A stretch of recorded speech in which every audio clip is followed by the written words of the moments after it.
Shalom, covenant keepers and children of Israel. You're listening to Awaken to Torah Ministries, where spirit and truth converge. We are a listener-supported ministry and ask that you prayerfully consider supporting this work. This ministry is focused on revealing the message of Torah as taught by our Jewish Messiah, Yeshua.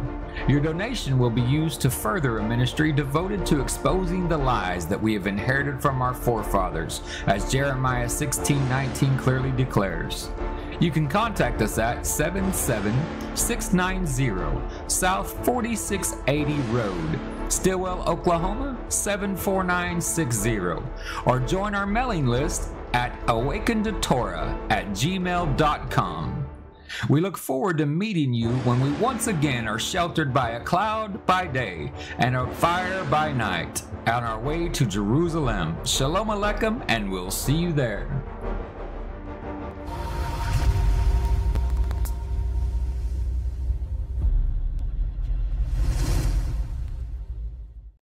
Shalom, covenant keepers and children of Israel. Thanks for tuning in to Awaken to Torah Ministries. I'm James Gillespie. It is with a heavy heart that I come to you today, as you can probably tell by the title of this. I don't even want to call it a teaching. Let's just call it a statement by the title of this statement, the Watchman's Clarion Call. We are, of course, called to be watchmen. Those who have followed us for the last 30 years, on Watchman Radio and around the country and through Awaken to Torah, they know that we are committed to exposing lies and hypocrisies and in the faith. I mean, if judgment can't come to the house of Elohim first, then why do we expect him to judge the world? So with that said, we are forced to make a statement, and these are the worst ones, is the ones that I consider to be brothers and sisters in the faith. those are the ones that bother me the most, and especially people that I have had favorable relationships with at one point in the past. So, as many of you probably know, there's been a little kerfuffle, we'll say, since last Sukkot. And many of you have been reaching out to me in emails and private messages, asking me, what it was all about. I have refused to comment on it up until this point, but I feel like I am forced at this point to take a stand and make a comment from Awaken to Torah. With that said, this will serve as my statement. I'm not going to get into a bunch of Lashon Hara, a bunch of he said, she said, the back and forth minutia that the enemy likes to get you trapped in these things, okay? So Awaken to Torah is just going to make a statement. We are going to try to keep as many people's names out of this statement as possible, but I do feel that some names are very relevant, and how can we warn people without warning them who to be warned against? So with that said, I'm going to read let me back up there. I am also releasing a written statement on several different platforms that we associate with. I mean, many people don't realize that there are a lot of messianic groups and forums and that type of things that we sit on the board of, and I try to remain anonymous on, but we are going to try to post this article and this statement on all of those as well. We feel like it is imperative that we do so, because Sukkot is coming up again here fairly quick, and this information needs to be placed out there in the public so people can make informed decisions. I'm going to read you the first paragraph and maybe the last paragraph of that statement.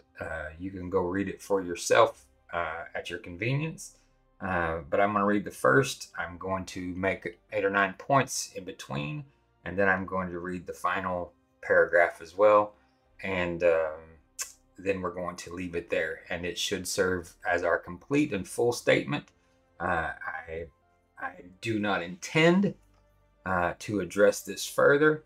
I ask you to just, if you have questions, do your research. I I I will tell you that the information that I'm giving you here today is less than 1% of the information that I have.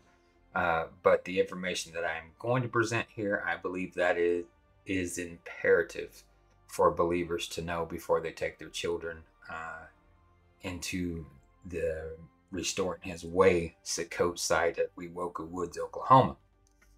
So with that said, I'm just going to begin. The first paragraph is Greetings, covenant keepers and fellow children of Israel. I want to address a recent misconception circulating regarding our absence from this year's Sukkot at Restoring His Way in Wewoka Woods, Oklahoma. Contrary to rumors spread by others, Awaken to Torah has not been asked to leave Restoring His Way. Our decision to not attend stems from serious concerns about the leadership's handling of troubling incidents involving an admitted sex offender within the camp. Following the Sukkot in 2022, I learned that Restoring His Way's leadership knowingly allowed an admitted sex offender to remain in the camp despite being informed about his troubling history. Initially downplayed as harmless, it later emerged that this individual possessed numerous inappropriate photos of children and had admitted to sexual misconduct involving his own grandchild. Despite these revelations, Restoring His Way's leadership chose not to take appropriate actions, which deeply troubled me. One more paragraph. In response, I began advocating within the community for alternative venues for Sukkot. While I had committed to teach and lead discussions at the 2023 Sukkot, I made it clear that without significant changes in leadership and in policies, Awaken to Torah would not be returning in subsequent years. Okay, so that's how the written statement begins. The first 2 or 3 articles listed there. So I have 11 points written on my screen here as well that I want to get to. I'm not going to go into great detail on any of them. I wrote out originally were 10 items that completely made me decide that Awaken to Torah and Fifth Sabbath should disassociate itself from Restoring His Way ministries in every aspect. So the first one being what I read in paragraph 1, the addressing that we were considered to be committing Lashon Hara and stirs of discord among the brethren. And in doing so, we had been asked to not return to Restoring His Way. That has come to us from numerous sources. So I wanted to address that first and foremost. First and foremost, we were not asked not to return to Restoring His Way. At the beginning of the 2023 Sukkot, I sat with Leah Todd and explained to her that I felt like it was a dangerous environment for our children there, and that myself and my congregation, along with many members of Fifth Sabbath, would not be returning to Restoring His Way, Sukkot site there at Wewoka Woods. She became visibly angry when I did that, and it just ended on that note. I'm not going to elaborate on that a whole lot more. But remember, that was at the beginning of the 2023 feast. I went ahead and taught the whole feast. Acted like nothing was wrong. Didn't tell anybody we were leaving, except for the people who already knew. So we didn't go through the camp telling people, oh, we're leaving and we're starting our own Sukkot site. We didn't do any of that stuff. We're trying to leave as amicably as possible because we know how things get pushed out of context. Number 2 item here is we left because a child abuser was allowed to remain in the camp in 2022. That's what started this. Was a man was allowed to go through the camp, taking pictures of all of our little children, especially out by the pool while they were in their bathing suits and that type of thing. and the man was questioned by somebody who had been a lead investigator in law enforcement for 30 years, along with a probation officer that has been the third in charge in a youth detention center for almost 20 years. And in that conversation, the gentleman confessed to inappropriately touching his own grandchild, uh, which is the same individual that was out taking inappropriate pictures of all of our children while they were at the swimming pool and at the bocce ball, or at the courts playing ball and that type of thing. Um, so when the truth came out about that after Sukkot 2022, I had made my personal decision that although I was already committed to attend 2023, I'd already signed up and was supposed to teach and lead the midrash there for 2023. I began to tell everybody, that was my last year, that I wouldn't be back after that year after I fulfilled my commitment. Hoping to amicably leave Restoring His Way, because anytime we're just going to sweep stuff like that under the rug and hide it and leave unsuspecting parents out there,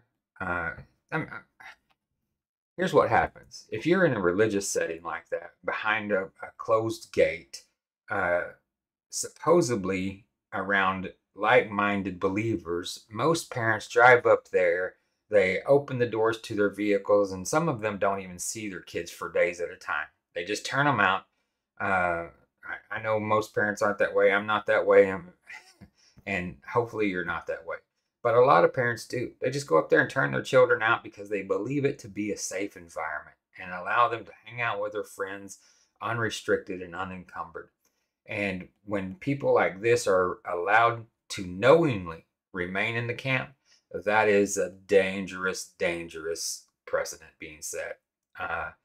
So we're going to leave that one there, and I'm going to move to the lack of any rules in the camp. That's my number 3 item. Restoring His Way has made it public that they don't want rules in the camp. The only rule they have basically is Matthew 5:18, which they don't really even fully understand themselves.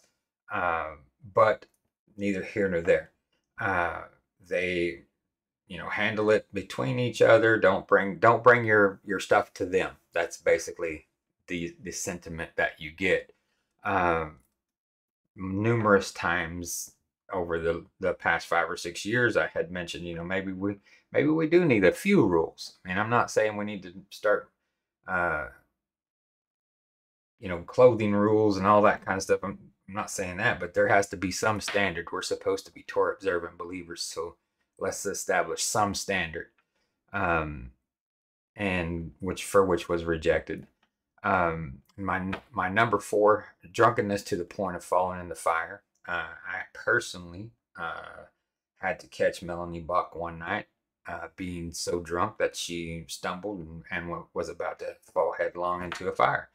I visibly have seen her, stumbling, walking, drunken at nighttime in the camp, and this is the second in leadership there. Not a very good situation. I personally talked to them about the marijuana and other drug use in the camp, explaining to them that I felt like it was a dangerous environment. I was told that it was legal in Oklahoma, so they couldn't ban anybody from not smoking marijuana in their camp. And this was allowed to remain in the camp with young children coming in and out of the camp, teens sitting by campfires with adults smoking marijuana, and other drugs. So just a bad situation. Then number 5, the teens are just allowed to go to the lodge and hang out down there and lay all over each other, hide out in the rooms, numerous times, not trying to check up on them, but numerous times I had to go to the lodge to do one thing or another, and I would find them laying all over each other, and I would ask them, hey, do you think that that's appropriate? Do you think your parents would be happy with that? And of course, I'm the big bad guy because I said something. Um, that that led to other stories and rumors of well, not just stories. One incident in particular of teens getting caught in the woods, basically having sex, and people walked up and caught them. And other stories of them hiding out in rooms around the camp, doing the same.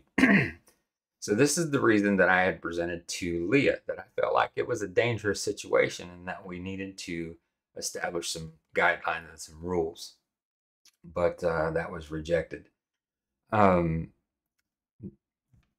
in 2023, oh yeah, I already talked about that. So let's move to number 8.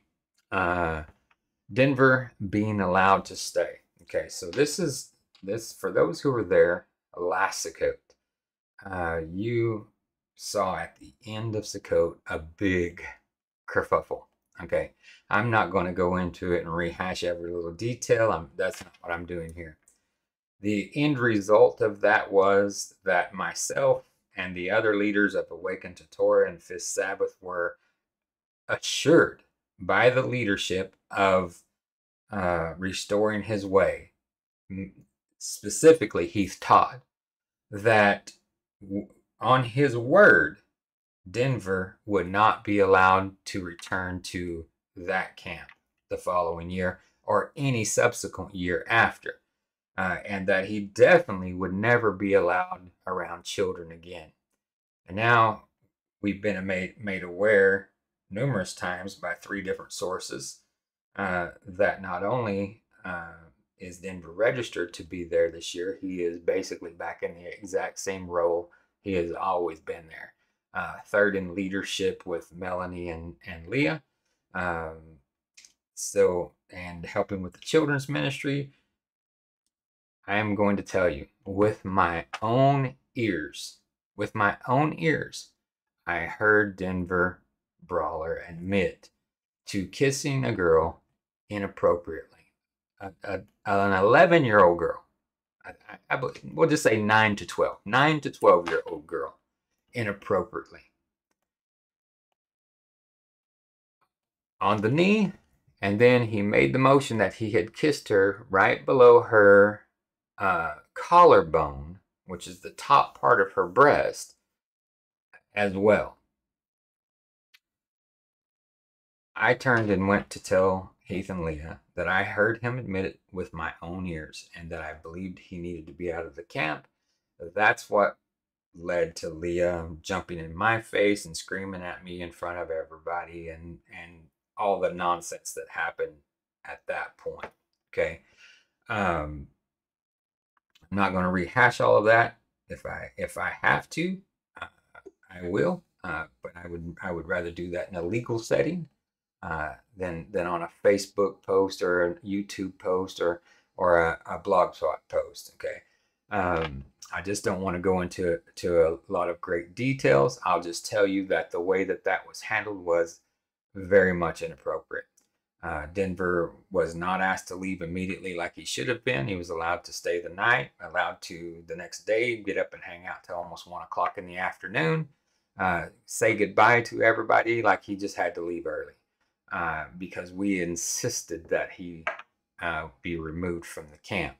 But nevertheless, he was still there the next day around 12 or 1 o'clock in the afternoon, which made a lot of fathers and other men in the camp mad, and they were going to go and expose Heath and Leah in front of the whole congregation the last day at the last service.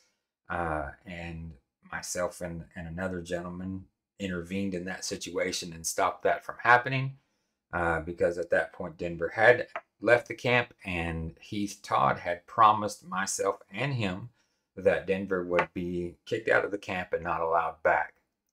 He was not allowed to come back any subsequent year after that. We find that is not true this year, and is the second main reason I am making this post. Number one is the lies in the Lashon Hara about awakened to Torah, being asked to not return there, and that we are sowers of discord among the brethren. That is a blatant lie and is absolutely Lashon Hara.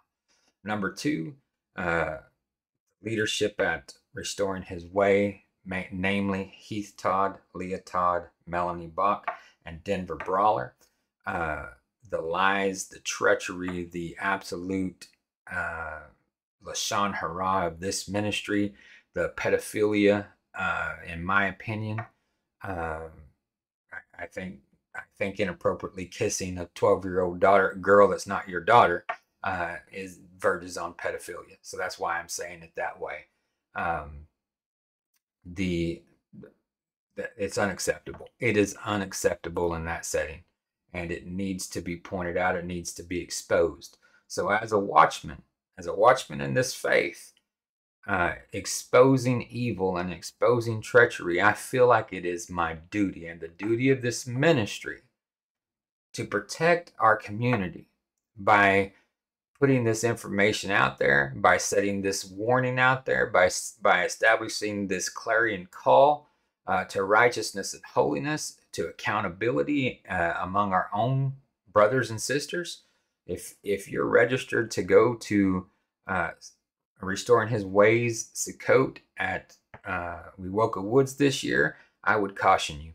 I know you might have already paid in advance. I would, if it were me, I would be asking for a refund. And if I had to camp in my backyard in a 2-man pup tent, that's what I would do this year. Before I would go there with Denver Brawler, and the leadership allowing him to return. That's my children are my top priority. That's why we do these larger Sukkots, is so our children can interact with other children that are like-minded in the faith. And if we're just going to throw them in and let them be endangered, that's not what I'm about. That's not what this ministry is about, and we will stand against it every time. So with that said, that's the finalization of our statement concerning this. If you want to, you can go and see that there are many other reasons in the article that I've written. Things like homosexuality openly displayed and other things in that camp. I've addressed those in the article, so you can go read that if you want to. If not, let this serve as Awaken to Torah's statement and final statement, hopefully, on this topic. Shalom, shalom. Until we see you again, be blessed, covenant keepers and children of Israel, from Awaken to Torah. Now let me see if I can find my outroll here.